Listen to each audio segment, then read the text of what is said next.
This week's Torah portion is called Teruma, and in it we learn about all the contributions that the people brought to build this Mishkan, to build a tabernacle that God tells the Jewish people to build so that God's Shekhinah, God's presence can rest amongst the Jewish people. There can be a place that is infused with godliness and holiness so that people are very aware of God's presence in their midst. It's almost like carrying Mount Sinai. We had a revelation of God at Mount Sinai. We're going to carry Mount Sinai along with us in the desert as we travel in the desert on our way to Israel. The Mishkan, the tabernacle, is a place where God's presence is going to rest. So the people were asked to bring contributions. They were asked to bring 3 different kinds of contributions, 2 of which were compulsory and 1 was voluntary. The first 2 of the compulsory donations were a half shekel that would go towards the construction of the sockets, the silver little sockets in which the boards of the tabernacle would be fixed. It was the foundation of the Mishkan. The foundational sockets were what the people were told to bring a half shekel towards. They were also told to bring a half a shekel, compulsory donation, to pay for the sacrificial animals, the animals that were going to be sacrificed in this Mishkan and eventually in the temple. So they had to bring those 2 half shekels. That was compulsory. The third donation was a voluntary one.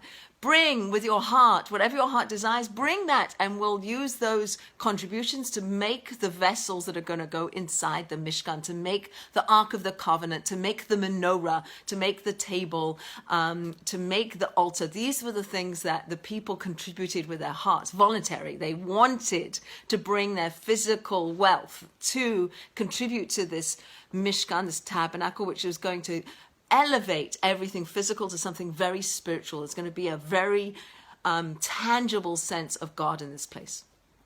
So what's really interesting is that these 3 donations, as I mentioned, 2 which are compulsory and 1 is voluntary, line up with the 3 forefathers, Abraham, Isaac, and Jacob. So Abraham, he was our foundational forefather. He was the one who brought to the world the awareness that God is not just transcendent, but also very immanent, very involved, very in our midst, very real, very here and now, not just up in the heavens and being huge and omnipotent, but also very immanent. So that's Abraham. Isaac, as we know, was somebody who was willing to be sacrificed. Abraham took his son Isaac and was going to sacrifice him on the altar, and Isaac was willing to be sacrificed. So he lines up with that second compulsory donation to the sacrificial animals. And thirdly, Jacob, who falls asleep, has an encounter with an angel in his dream. He fights with this angel. He wakes up and he says, God's in this place, and I didn't know it. He was falling asleep. In this place is Har Moriah, is the mountain on which the tabernacle ends up, so to speak, is where the temple is going to be built in Jerusalem. Literally where heaven and earth kiss, where the divine aspects of the world infuse and dissipate out from that place. That's where heaven and earth kiss, is where Jacob had this encounter with God, and that is likened unto this voluntary donation. The 3 forefathers also line up with the 3 daily prayer services that we have. We have a shacharis, we have a morning service that is attributed to Abraham.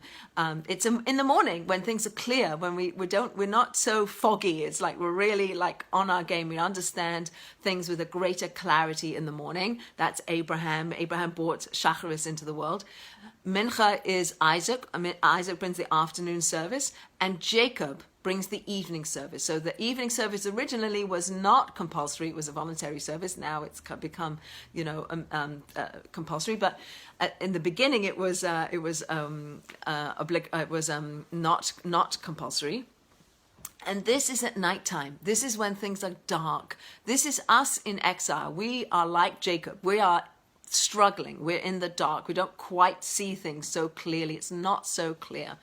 And we have to choose. We have to choose to fight and struggle and search for relationship with God. We're struggling in the darkness. And so that's Jacob, this voluntary. The voluntary, am I bringing my strength? Am I bringing my materialism to have a relationship with God? That's represented by Jacob. So that's the 3 forefathers line up. So the 3 forefathers line up with the 3 daily services, line up with the contributions to the temple. to the Mishkan, to this tabernacle. What was the tabernacle? The tabernacle was a place where we had a greater concentration, so to speak, or a greater perception of God. And I'd like to suggest, as I read, the Maharal brings this out, that there's an idea that when we concentrate, we could use this idea of a Mishkan in our daily practice. Let's say we have a specific mitzvah that we're really good at, that we really like. I really like a certain mitzvah. It resonates with me. I feel good about it. I feel inspired by it. It gives me great pleasure to do this particular mitzvah, whatever it is, if it's visiting the sick or having guests or lighting the Shabbat candles or making challah, I don't know, whatever it is, we each have a mitzvah that is like our mitzvah that we really, really like. And perhaps we can liken that mitzvah to the Mishkan, to the tabernacle. The tabernacle was a place from which God's holiness, sanctity emanated out from. So if we took one mitzvah and we work on it to make it really ours and to put all of our energies into it and to make it extra special and do it extra well, perhaps we'll feel God more in that mitzvah, in that space. And when we do feel it more, it will infuse the rest of our practice. It will elevate everything else we do.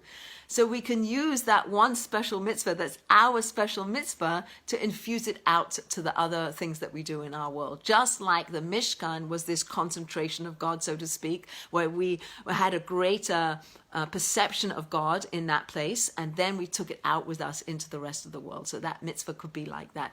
And I think what it speaks about is the desire for us to connect to God. Do we have that desire? Are we voluntarily, like Jacob, struggling against, the darkness of the world, trying to bring the light out? Are we trying to do that? And how are we doing it? Perhaps one way is to focus on one mitzvah and use that as the catalyst for everything else that we do.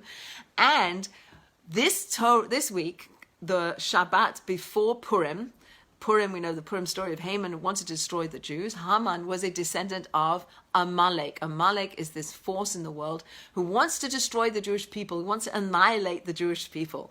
And when the Jewish people came through the Red Sea, the splitting of the sea, and they come through into the desert, they get attacked from behind by Amalek. And it says there, and this is the little piece that we read this week in the synagogues. We're going to read this particular little piece in the Torah where it talks about Amalek attacking the Jews. It says that Amalek kind of cooled off the Jews. Here we were fresh from redemption. We were coming out with great passion. God saved us, hurrah, we've sung and we're happy. And then Amalek comes and he attacks us. How can you attack us? We just had God on our side. You can't attack us. And what it did is it introduced doubt into the equation. Like, do we really know what path we're on? Are we going to confuse us? It's going to go, how can you attack us? We're like special to God.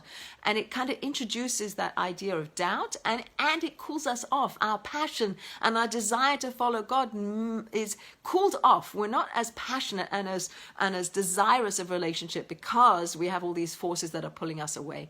And to combat that cooling off is to somehow fire ourselves up. So now let's go back to another thing we read in this week's Torah portion, which is about the Ark of the Covenant. The Ark of the Covenant is an amazing thing. It's very supernatural. And on the top of it are these two cherubim, these two cherubs, these two little angels carved out of a block of gold. And they face each other, and it says that their faces are childlike. They're like children. Why like children? Because children are new. Everything's exciting. Even a plastic bottle is exciting to a child.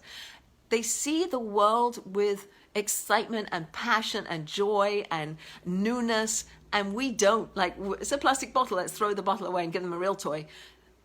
Let's try to see the world like children with newness, and let's look at our Torah observance and the way we live our lives with newness and a desire to use everything to connect to something much bigger, to connect to God.